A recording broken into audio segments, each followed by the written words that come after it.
Hello, ladies and gentlemen. Today I want to talk about zagging as someone who runs a quote-unquote Zarg fit on Cobalt. I wanted to broadly discuss the definitions which mean zagging, and then talk about if it's good, bad, and what the negatives and the pros and cons are. So first off, I think zagging is a catch-all term which doesn't really describe the specific things that happen in Planetside, which are known as broadly defined zagging. So specifically, zagging can come in two main different forms. Number one is unorganized Zargs, where they're barreling down an entire lane. They're all solo players, or there may be players with a public platoon leader which isn't even using voice. Something which ideally wouldn't happen, but does happen because sometimes there's nobody around who wants to lead on voice, and so you get voiceless platoon leaders. I think that one is more common on EU, and then on American ones you have people that seem to be a bit more extroverted, or there's more leadership on NA servers. Not entirely sure which one, but there does seem to be more organised zagging in Emerald. And maybe Connery, not entirely sure. My point simply is that those are two different things. There's organised zagging, where you dump a bunch of people on purpose onto a base, and there's another one which just happens to be solo players and new players that are barreling down a lane because they don't really know what else to do. So I think the first one is kind of neutral, because it's not something that people are intentionally doing. It's something that kind of the devs have to take control of modulating, and it's not something so much that is in the control of us, so we can't really complain too much about it. Maybe the second kind is organized zagging. I think this has its place during the last 5 minutes of an alert, and whatever you got to do to win, like, I understand, so I get that.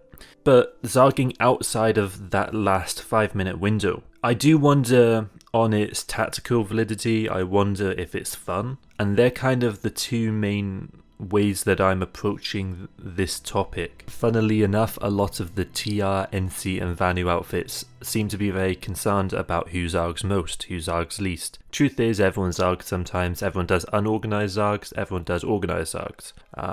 I think the organized zarging part is more on the NA servers only because they're more organized. I think that zagging in an organized fashion is more of just a result of having players that are organized. On the EU servers you don't have that as much. You still do, but it's just to a lesser percentage. With organized zagging as well, there's, I think, a mentality problem and a tactical problem as well.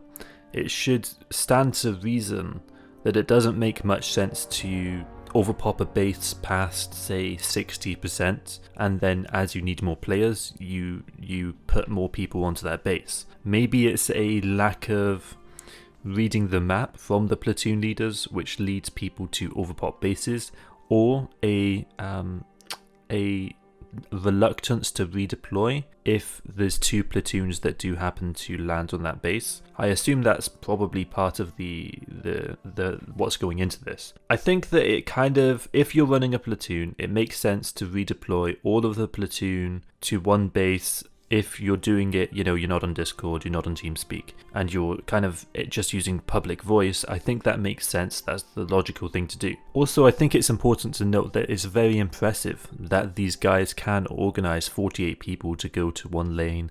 To overpop the base does require logistics. It requires a leadership skill that actually on a lot of the, especially on Cobalt, I've noticed there isn't that many people that are willing to do that. In terms of fun, is zagging fun? I think it's more fun than getting destroyed.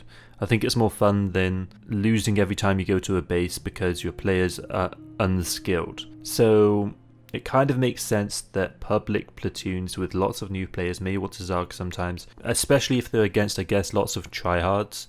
Now, what I would argue is that if these outfits, instead of focusing on day-to-day zagging, they thought about the months and perhaps the next year ahead, they could think about training their players to a higher skill level so they don't need to zarg as much. And therefore, from doing that, you can then you can have more fun in the game, hopefully, and be a better opponent and be better for your allies. So I think that's definitely something that the Zergy kind of players could consider.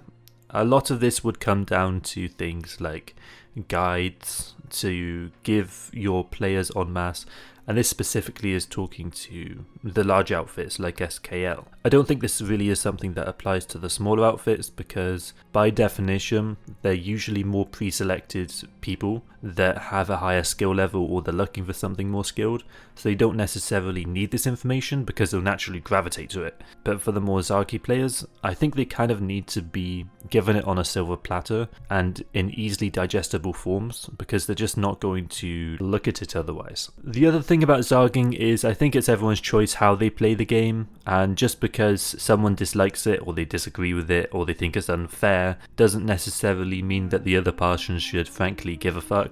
You know, it's something that each person for themselves has to decide.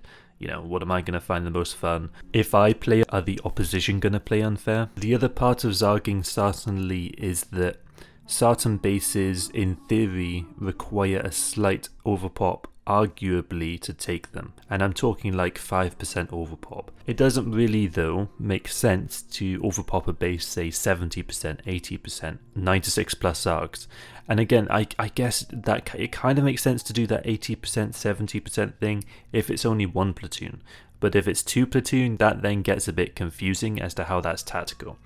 I do also wonder within these public platoons if they've got good squad leaders, say Alpha Bravo go here, Charlie Delta go here, and then once one of the bases gets recaptured and they lose it, then they all Zerg on the one base that's still left, rather than initially having to send all of the players to the same base. It seems like if they have good squad leaders or if they could develop them, that might help them out. And Connery as well, there's definitely the argument to be made that sometimes some factions may constantly, you know, be in 28% pop, 30% pop, and then the opposition might have, you know, 38% pop.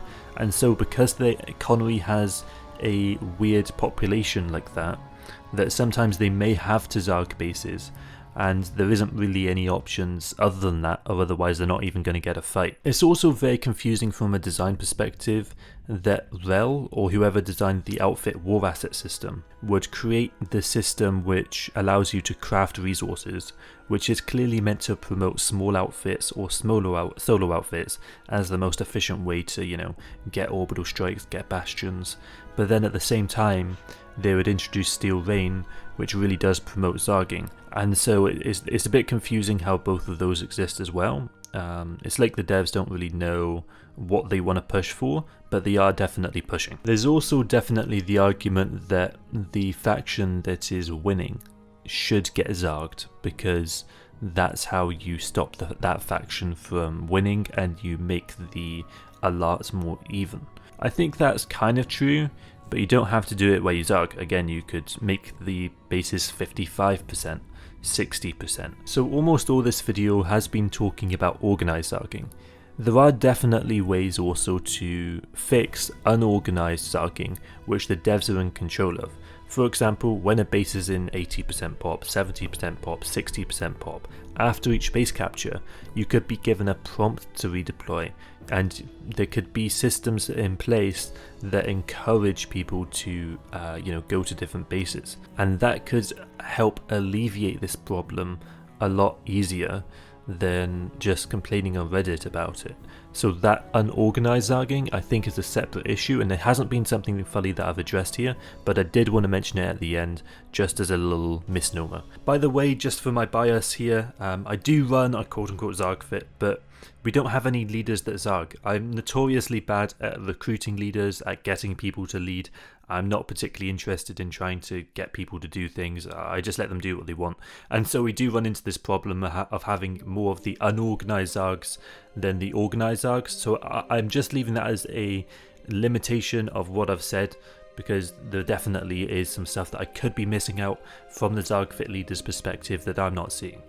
If you are going to leave comments, make sure they're logical and they're to the point. It shouldn't be saying SKL is bad or SKL is good, or this out BHO's bad or BHO's good.